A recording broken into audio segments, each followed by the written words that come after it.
Welcome back to Horn Takes, the best Texas football and baseball talk destination on the web. This is From the Cheap Seats, the internet show all about Texas football. Joining me tonight in the cheap seats is Eric Henry of Horns 24/7. How you doing tonight, Eric? Doing all right, my man. Always a pleasure to hop on with y'all, talk a little football, and now my new beat. More than happy to talk a little baseball with you as well. Absolutely. That's right. You did pick up baseball. I've been noticing that on the Twitters. You've been doing baseball and all that stuff, so that's cool. Um, You can follow Eric on X. You can obviously find him at Horns 24/7. He does a lot of articles. It sounds like his job has gotten a little tougher lately, or at least a little more stuff he's got to cover now, covering baseball. So that's awesome. I'm Sean Redfearn of the Horn Takes podcast and an SEC Unfiltered football and baseball contributor. Like, follow, and subscribe. Get notified on YouTube, X, and TikTok so you don't miss any of our content. Eric, let's get caught up on Texas football. A lot has kind of happened in the last week since I had anybody on the show to talk football. What's been going on with Texas football? And we'll just get into it. Yeah, I mean, listen, I think the biggest thing are the staff changes, right? You talk about Tashard Choice leaving, and that one is one that Sean. Listen, I wouldn't say I'm surprised. I will say, and this was my gut feeling that when he turned down the Dallas Cowboy offer, it didn't happen. I shouldn't say turn it down as if he was the only one. They were interviewing other people. He wasn't the only candidate, right?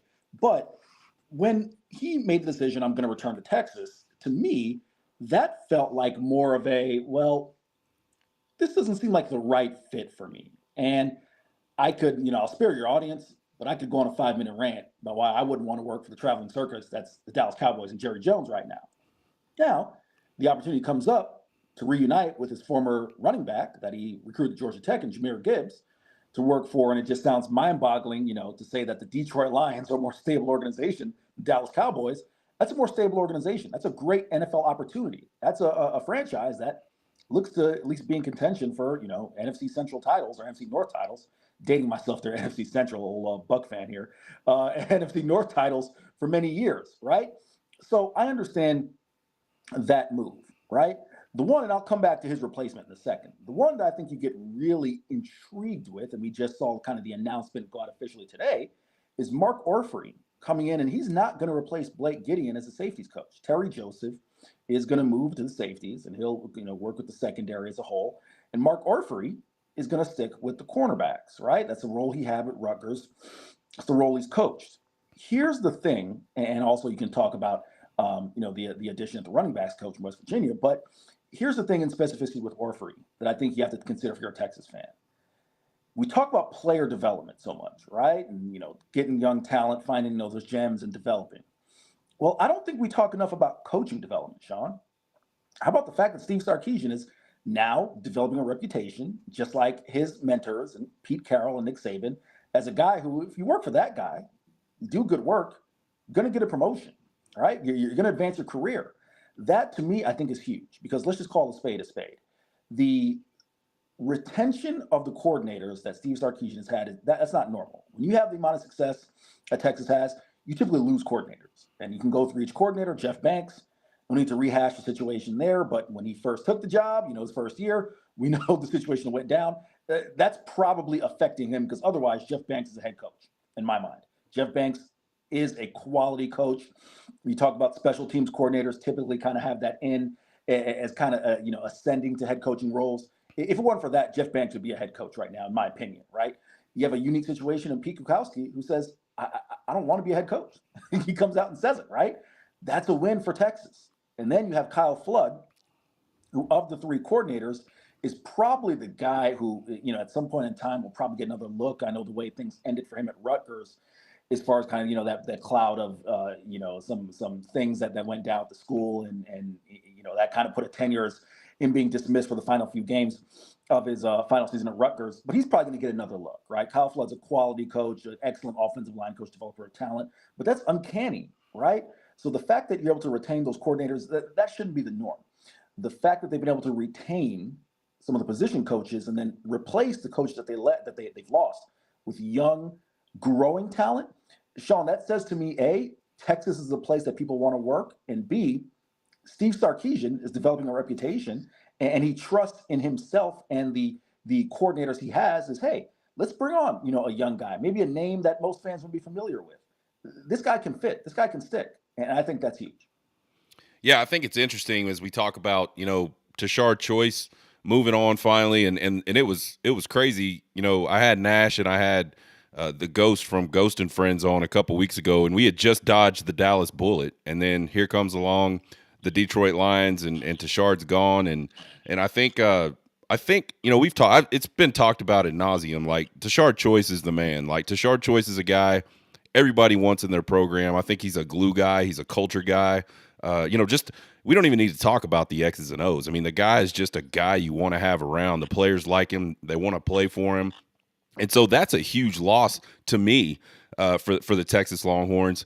And so you talk about losing a guy like that that's very highly sought after, and then you go to a guy, and I don't know much about Chad Scott, and I'm certainly not belittling Chad Scott because I'm not plugged into the college football coaching world, but he's a guy most people probably haven't heard of. Like your run of the mill Texas Longhorn football fan has not heard of Chad Scott from West Virginia. What do you think about that hire? And do you think he's a guy that can come anywhere close to filling the shoes of Tashard Choice? Yeah, so like I said, I'd come back around to the running backs hire. There you go. Talk about Chad Scott. This is again just kind of piggybacking off of that theme. A young up and comer, someone you may not have heard of, is going to get the opportunity of a lifetime to work for one of the brightest minds in offensive football, and Steve Sarkisian. These are kind of my takeaways, Sean. One, I don't know how strongly you feel about this. I feel very strongly about this. I think Texas, don't get me wrong, the Longhorns, when they are strong, a national brand. However, we know the last 2 years have not been, a symbol of what the previous decade and change was. To get someone who has those footprints, that imprint, those ties in the SEC territory. Chad Scott's a guy who's from Florida, from Plant City. He's actually from my neck of the woods. Plant City is a suburb of Tampa, Florida, right? That to me is big because you lose someone in Tashard Choice who had that imprint in Georgia. I think he's going to make an impact as a recruiter. That's step one.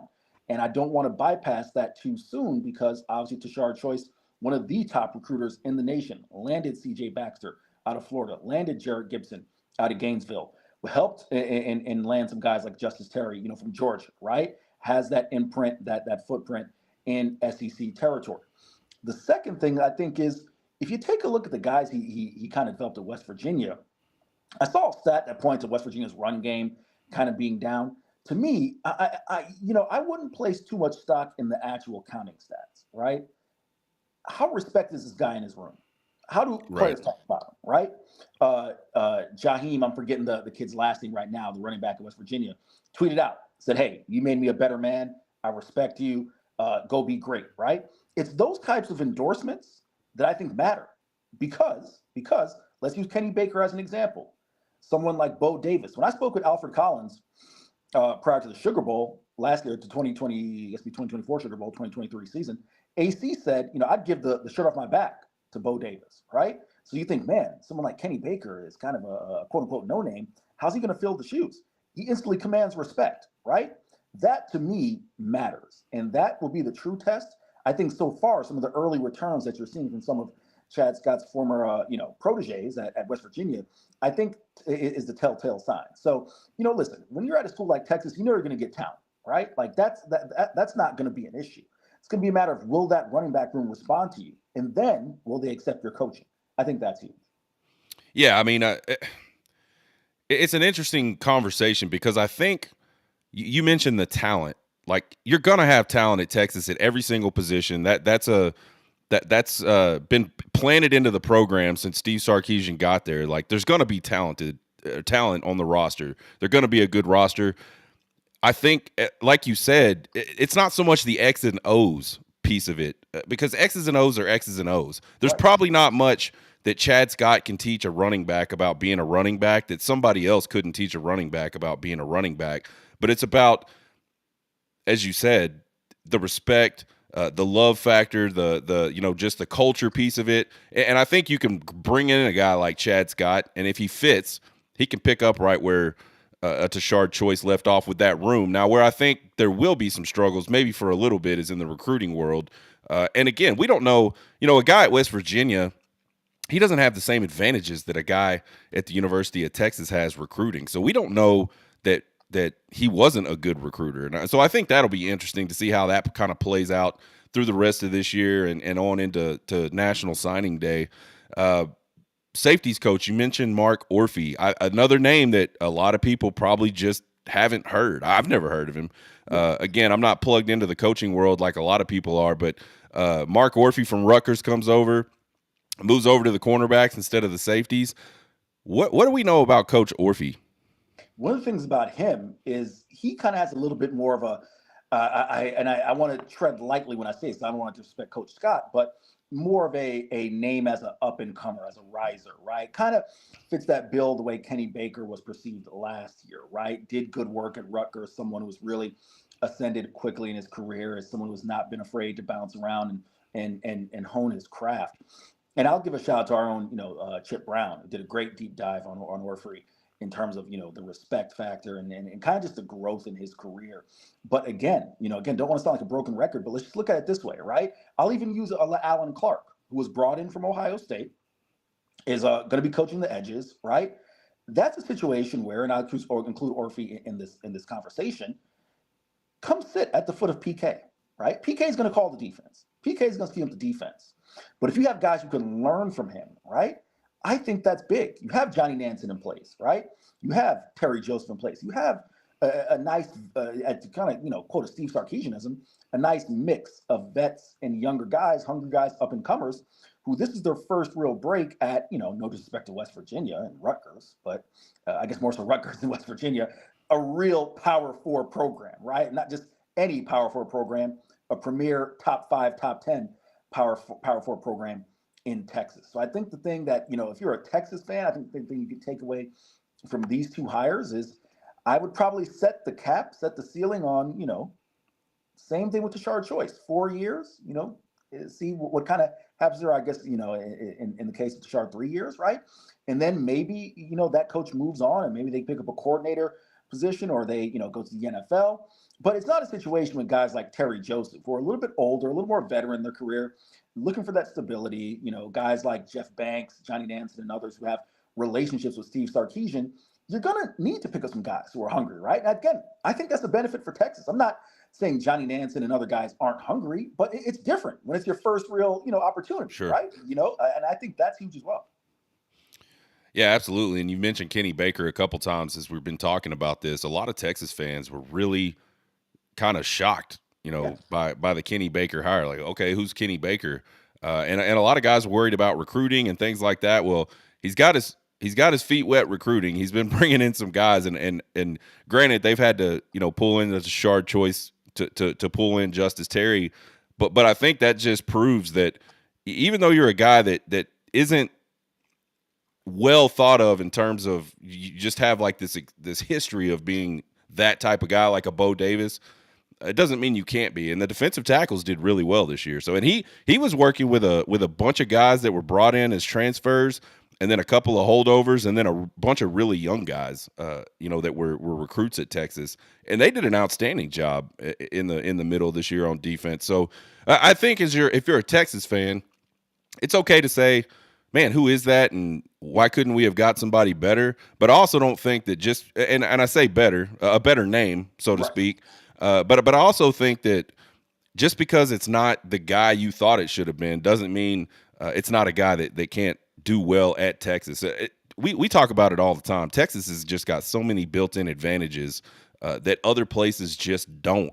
And so, as a up-and-coming type guy, there's no better place to be from a opportunity perspective. If you go work hard, you do what you're supposed to do, you can make yourself a name, and you can make it on the biggest stage there is in college football. So I think that's pretty exciting for these young guys. We'll be excited to see what they do come fall, and as you guys report on them through the rest of spring and on through into summer and all that good stuff. Another name, and this one was kind of interesting because it was just a name was out there that was getting recruited, so to speak, getting courted by the NFL.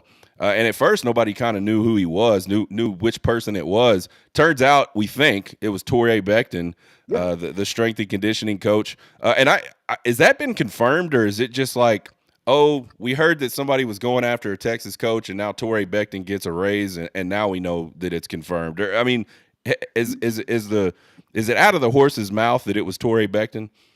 It was not the horse's mouth, but I'll say this, right? So one, yes, Torrey Becton definitely was getting NFL interest. And this is not the first time.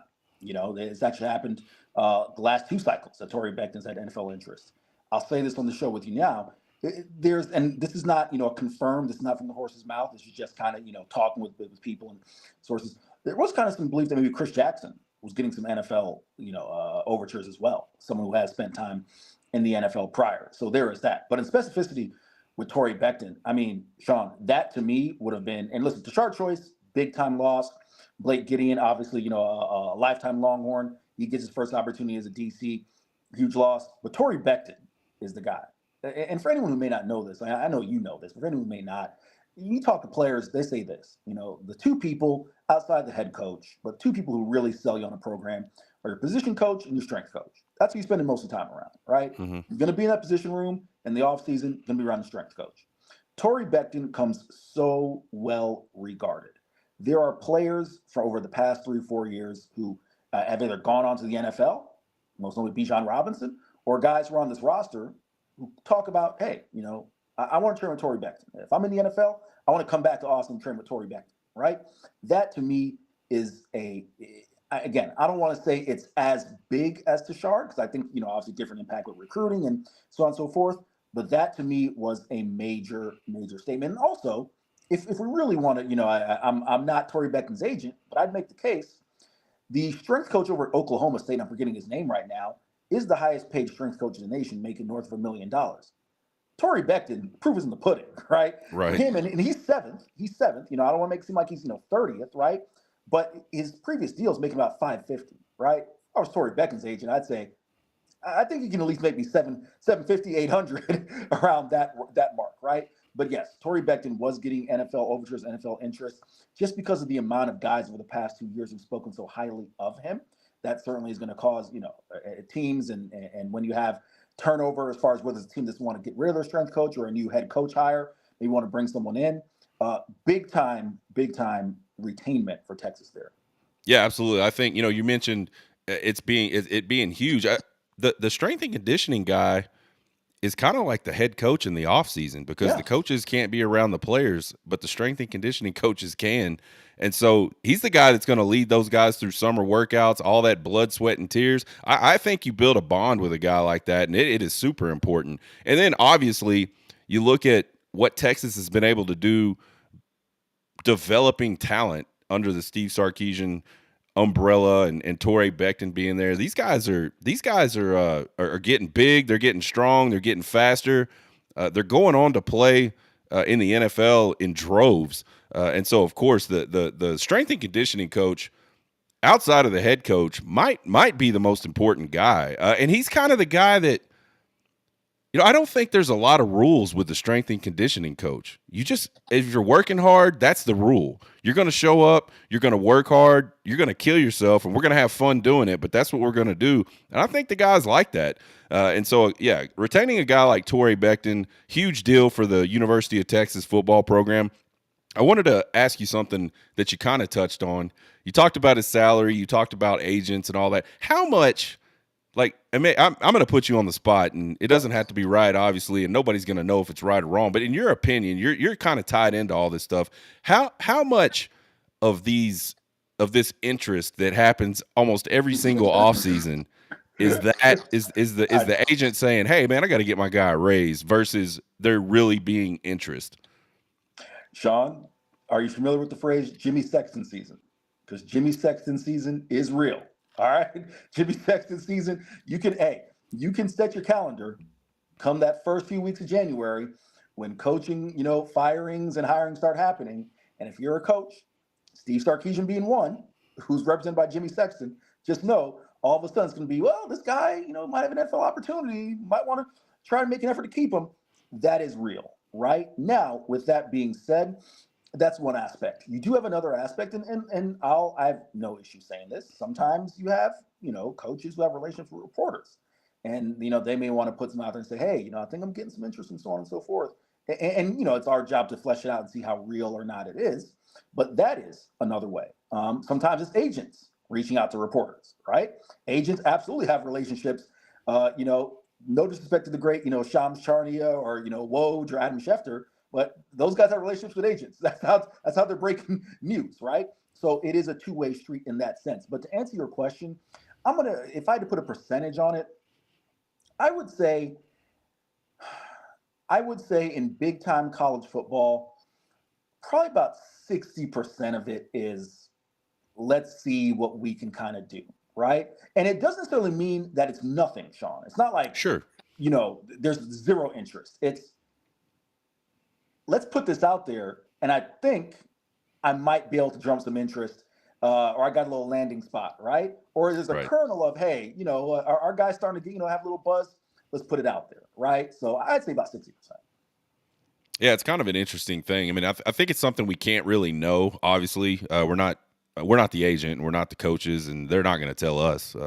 Unfortunately, maybe in 50 years when they're all retired, somebody will write a book, get all those guys to tell the truth. But it absolutely does have to happen. I mean, it's just part of the game, I think. So if you're an undervalued guy out there, your agent's going to go to work for you, and there's going to be interest every single offseason. Flip the coin though. I think a lot of these guys truly are getting interest from other teams and things like that. I mean, who wouldn't want to go get Tashard Choice? That's a guy to me that absolutely was getting interest from other places. He clearly wanted to go to the NFL because he dabbled in two different interviews with two different organizations, and then a guy like Blake Gideon obviously had interest from other schools because he's the defensive coordinator at another school. So, but it is kind of interesting just to every time you see that is like, man, is this for real or is this just Yeah. a I need some more money type of play? And by the way, I'm not hating on anybody that does that. I think Right. you should always try to get what you're worth in the market for sure. Let's switch gears a little bit. A few weeks ago, there was a lot of talk. Matt Rule said, "I don't know if we're going to do a spring game because I don't want people poaching my players, and there's no way to regulate that, and it's just not working." And then it kind of came out. Steve Sarkisian said that might be something we would be interested in doing. And today officially, at least to the rest of the public, that is what will happen this spring. There will not be a spring game, and my assumption is going forward there will not be a spring game. Is this a good thing for the sport of college football, or is this kind of just another example of the sport changing for the worse, in your opinion? Here's the thing, right? In sports, it's always monkey see, monkey do, right? And in that sense, I do think I'm a little skeptical of what precedent could be being set here, because listen, Sean, I'll give you an example. All right, I think Matt Rule, no disrespect, that's a ridiculous reason. If you think in 2025 teams aren't going to be able to find your players and poach your players because all of a sudden they saw one or two guys make a catch. Sean, I covered Florida International University football for 6 years. All right. In the last 5 years, I covered the program. They had 26 players go from G5 to Power Four, right? Hate to break it to you, no one's going to FIU Stadium for a G5 for a spring game, right? You know how that works? Is Jose Borregales, the kicker for FIU, makes a game-winning kick against Miami, and Miami says, "Oh, let's go get that guy because we played against him." Or a coach sees a guy, on the highlights on TV and says, "Hey, maybe we have a void there, right? Maybe we have a need, right?" It's not all of a sudden they saw your player at spring game. So there's no disrespect to Matt Rule, but that's just nonsensical to me. Now let's bring it to Texas and Steve Sarkisian's reasoning, which I'm willing to give a little bit more credence. And then after this, I will answer your question whether I think it's good or bad. So Steve said with Kay Adams that his team's played 30 games, and just from a wear and tear perspective, he wants to lighten the load, right? I will 100% believe that answer if, and to Steve's credit, he has been consistent in saying this. Even going back to December, he kind of hinted at it with the local media here in Austin, that he wants to go more to an OTA, NFL style offseason. If you know anything about OTAs, you're not doing any hitting, right? That's not how it works. It is organized team activities. It is drills. It is working with your position coach. That's what it is. If Sark holds firm to that, then by all means, go ahead. Right now, if we're just getting rid of the spring game, but we're still going to do the scrimmages and we're still going to, Right. go live X amount of time, well, then what are we talking about, right? Because we're just getting rid of one live session, and it's not even a full live session with your full guys, right? So that's where I'll hold Steve Sarkisian's feet to the fire, and I'll be curious as to how it kind of plays out. To your question, you asked me, do I think it's good or bad? Even when I was a student at UCF and as a fan, I never really got that much out of spring games. Sean, I think for people who are true football nerds, and listen, we're in the state of Texas, right? This is football country. We're not just talking about people who go there to eat hot dogs and drink beer. Some people, actually, want to dive into this. But I never really thought you got that much out of a spring game personally, outside of a guy like a Thatcher Milton, for example, a Texas walk-on who gets his moment in the sunshine, right? Hauls in 2 touchdowns in the spring game, or excuse me, 1 touchdown last year, 4 catches, 80-some yards, 1 touchdown, and he gets his moment in the sunshine. God bless him. You're not getting many opportunities in games. He'll lose out on that opportunity. But I don't think you're missing out on much. I think, and I'll be curious to see if Chris Del Conte, because if you know anything about Chris Del Conte, he cares about PR. He wants to, make fans happy, right? If they're going to do some sort of, Pro Bowl skills activity, or even Lane Kiffin, what did he have last year, right? The dunk contest, just a bunch of random activities, right? Mm-hmm. Give the fans that opportunity to come congregate at DKR and have that camaraderie that Texas fans want to have. If you can create something for that that's not necessarily traditional football, I'm all for that. And maybe you open up a spring practice to fans so they can see some actual football. I think that's a fair and reasonable solution.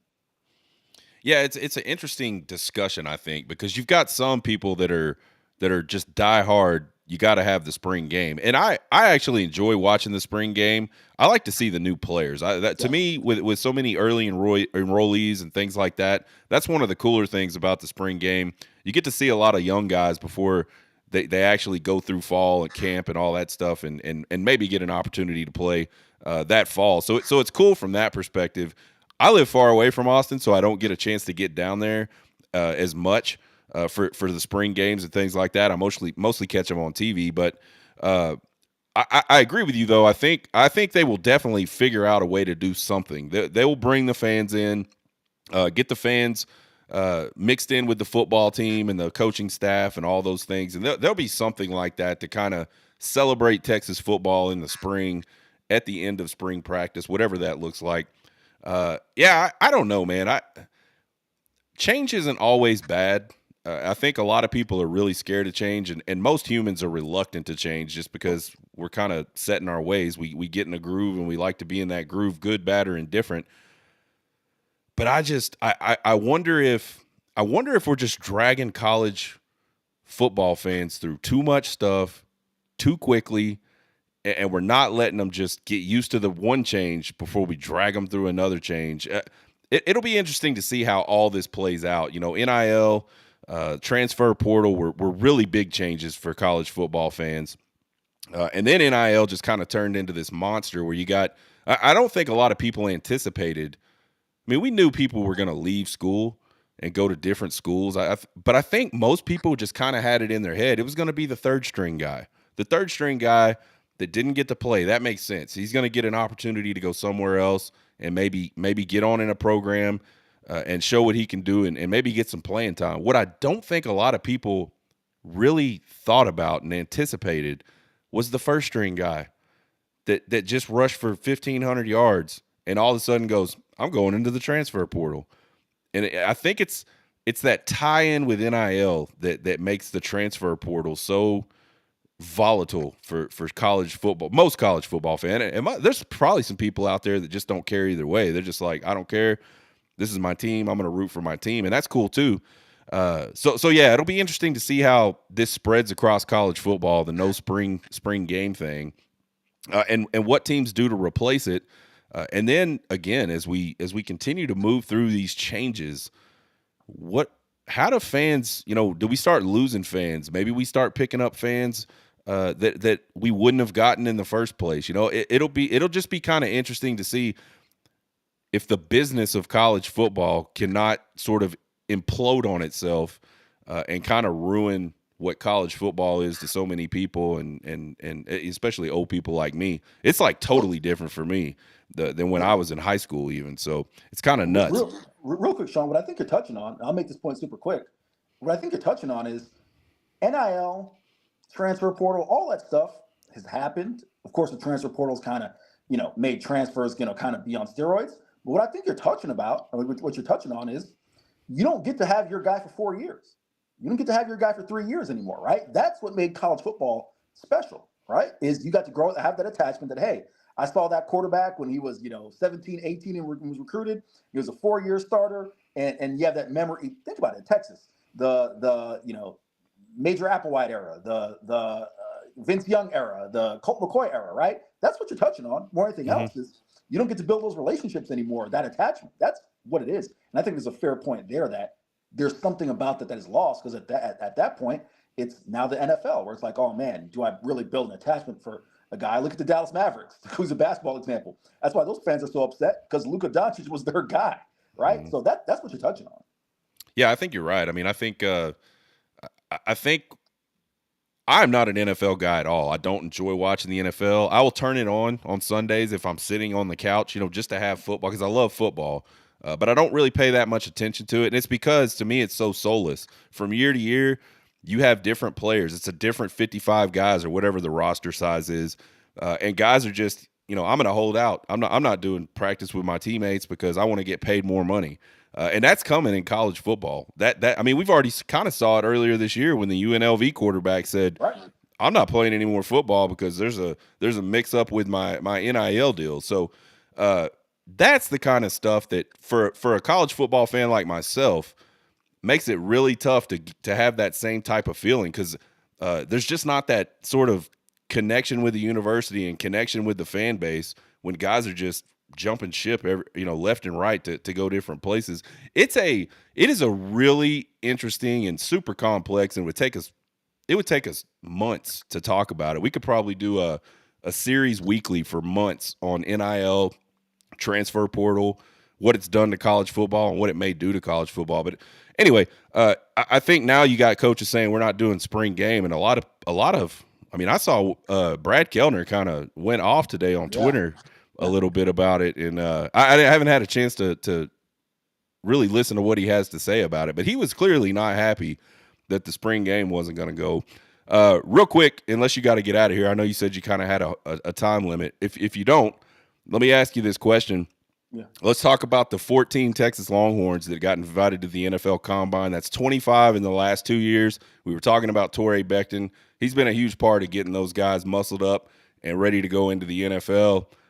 Playing devil's advocate, though, I mean, it's exciting. It's great for the Yeah. program, and you hear that everywhere. It's great for the program, and I think it is. But playing devil's advocate, at what point do Texas fans' expectations go from perennial playoff contender? Now that we're in 12 games, I don't think there's any reason Texas shouldn't be hanging out in the 12-team playoff quite a bit. It won't happen every single season probably, but they should be there a lot.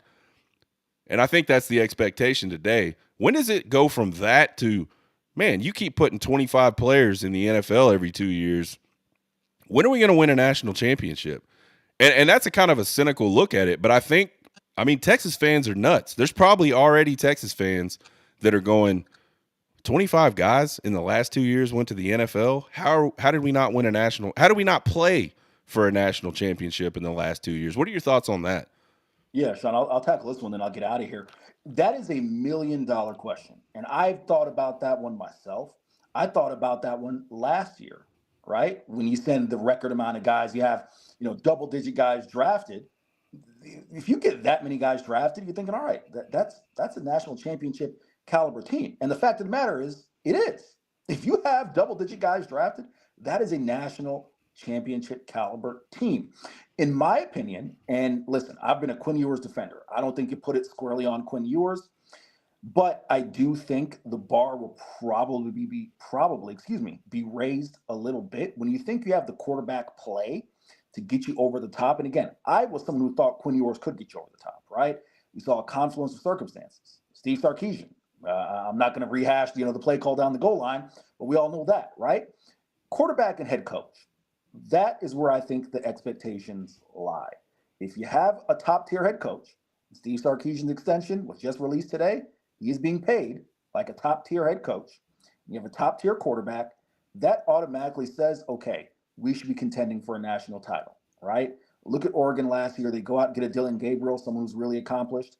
You feel like, okay, that puts us in the conversation. That is when, in my mind, the expectations level up. So let's look at this year. I'm willing to entertain the idea that the rest of this roster is going to be fine, right? Because there's no shortage of talent on Texas's roster. Okay. Would this be a year that you go 10-3, 11-3, it's a successful season? Sure, because you lost as many players as you did to the NFL. But if Arch Manning comes out and has the type of year that I think he's going to have, which is going to be north of 3,500 yards passing, over 500 yards rushing, and the schedule lines up the way it does, and now you got some tough road tests, don't get me wrong, but Steve Sarkisian being paid the way he's being paid, yeah, then it's fair to say the expectations are raised. If you have a deficiency in one of those areas, then I think you can be like, all right, well, we're just glad we're competing, we're sending guys to the league. If you feel you're established, and in essence, Texas is paying Steve Sarkisian as if he's established, and Arch Manning should be that type of guy, then yes, national championship or bust is a fair expectation. But I'll just say this real quick before I get out of here. It's a fair question you raise, but then on the flip side, the question is it still a successful season if you get 13 wins, right? And to me, I think you got to find some level of success, of comfort and success in that. Not to always compare to the lean years for Texas, but 13 wins is 13 wins. That's a successful season while still saying, hey, we should be playing for and or winning a national title. Yeah, I mean, I think the problem with raising the bar is people expect more out of you, and obviously people already had high expectations for Steve Sarkisian when he got to Texas, and now he's actually done it these last 2 seasons. He's sort of raised the bar a little bit higher for those Texas fans. So it'll be interesting to see, if Steve Sarkisian were to get Texas to the college football playoff, and let's say let's say they get 10 years in a row, they're in the playoff, they get to the Final Four 5 out of those 10 years. Maybe they play in one national championship. Win or lose doesn't really matter. There will be Texas fans out there that say, that's not enough. You didn't do enough. You get paid all this money. You get all these top recruiting classes. I think that's the emotional side of being a college football fan. But that's what will happen. But I've heard a lot about the 25 guys going to the NFL Combine, and a lot of those guys are going to get drafted. It's going to be close to 25 guys that get drafted in those 2 years. And so just my cynical devil's advocate mind was like, well, when do people start chirping about that? Because it'll come. I think my time on Twitter has made me more cynical than I already was just in the last couple years. That's it for this episode of From the Cheap Seats. He's Eric Henry of Horns 247. Go check him out on X. Go check his articles out on Horns 247. He does a lot of work over there, a lot of good articles. I'm Sean Redfearn. You can find me on all the socials. Come chat with us. Thanks for being here, Eric. Thanks for being here, every one of you guys. You guys have a good night. Get hooked.